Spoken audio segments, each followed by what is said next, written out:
بسم الله الرحمن الرحيم، والصلاة والسلام على رسول الله، وبعد. سألقي قصيدة بعنوان يا رب. يا رب، ها أنا ذا رفعت عقيرتي، ورفعت بالشكوى إليك دعائي. أشكوك من ضر ألم بموطني، قلت به حيلي وزاد شكائي. يا رب، كم جرح المآسي مزقت روحي، وأوجاع كسرن إبائي. أسقطن أحلامي، أطلن عنائي، بي مبكيات ليس يقوى حملها.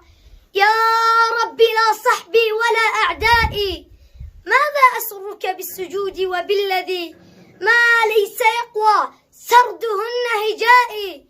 أأسرك الشكوى وأنت علمتها، وعلمت ما بالصخرة الصماء، وتحيط بالكون الفسيح وما به علما، وما يخفى بعين الرائي.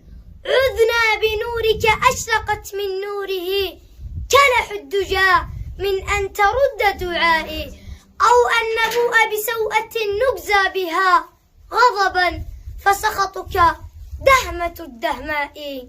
غضبا فسخطك دهمة الدهماء.